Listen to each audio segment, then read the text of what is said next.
Dve kapi. Kapi. To je posledica 25-letnega sanjarjenja. Priložnost pa je enostavno prišla zato, ker je punca doštudirala in možnosti v Sloveniji za mene kot za njo, ki je arhitektka.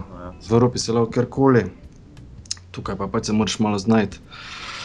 In ni druge opcije ni, ko je diplomirala, smo se enostavno odločili, let's give it a go, gremo provat, pa da vidimo, kaj bo. Ne bi rečel, se vleči na smrtno posteljico, brez da vem, da sem vsaj probal.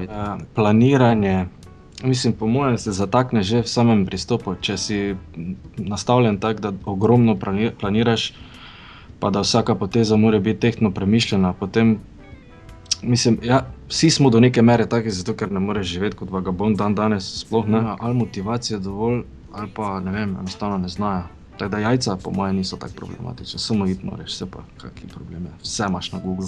Ful so odprti do novih stvari, to je tukaj bolj pomembno, ne grejo samo gledati legende v Madison Square Garden, ampak ljudje ful radi slišijo, kaj se novega dogaja. Tako da to se ful čuti in to je ful meni se zdi pomembno. Več ne skautirajo po open micih in je to postala čista hobi scena, pač imaš gor ljudi, sem videl, ki so stari 70 in še vedno mislijo, da bojo mogoče pa kdaj slavni. To je neverjetno, tukaj leta nič ne pomenijo, to me. Tako da to sem videl, da ta opcija ne bo. Med tem, ko sem to proval, sem pa enostavno mail poslal Oznoju, katerega fan sem bil že ogromno let v Sloveniji. In smisel pa že sem poslal managementu. Sem vprašal, če je možno kakšen masterclass, ne, se kaj pa ne. In on odgovori in je, mislim, čist, tukaj so vsi tak down to earth, težko opišem. Je rekel, Valdo, če bi po mariborsko rekel, pridi, daj imaš cajt, dobesedno tako. Ja nič, pa smo pa enkrat rekel, po pol leta, ko sem se malo sprostil, da imam neke komade in da bi jaz nekaj delal in smo poslal. In je rekel, da to bi lahko rešili posnet, ker je dobro nastavljeno. In v bistvu je on meni vsa vrata odprl, dobenih vez ni bilo prej, pa nič. On je enostavno, je rekel, let's give it a go, pa je poklical prvo ekipo. In ja nič, ko se take stvari odprejo, zdaj imaš dve opcije, ali se pač dobesedno ali ukloniš strahu, pa pač se obrneš, pa greš malo nazaj v comfort zone, ali pa sfajtaš. Vsak dan je nova borba za to, da se dviguješ, da si rečeš, če sem prišel sem, ne morem zdaj tako, kot sem se kdaj v Mariboru odločil, grem na kavč kakšen film pogledat, bom se jutri s tem ukvarjal. Razlika je najbolj iskreno povedano v attitudu, enostavno v odnosu.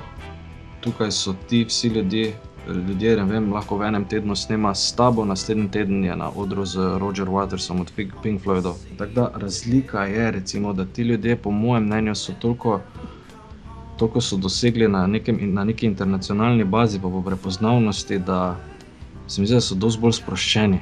Se ne pravim, da so vsi v Sloveniji isti, niti nimam toliko izkušnja tam, ampak problem je majhnosti, to je po moje, to se ful pozna, naredi en določen bubble, en mehur. Definitivno nimam v planu se vrniti živeti nazaj v Slovenijo do nadaljnega. New York se nam do zdaj zdi, vsak dan ne moramo verjeti, kje smo, res nama je the best, kot da smo v filmu in to ne mine.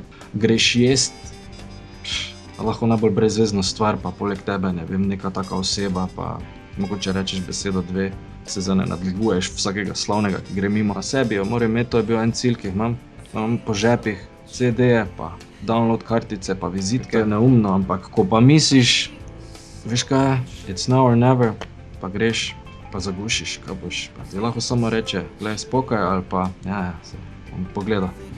Mogoče bi pa res bilo fajn, če te tudi vadiš. Tako da vaditi, ne poslušati okolja, pa iti v tujino, pa pisati, predvsem v tem med denar.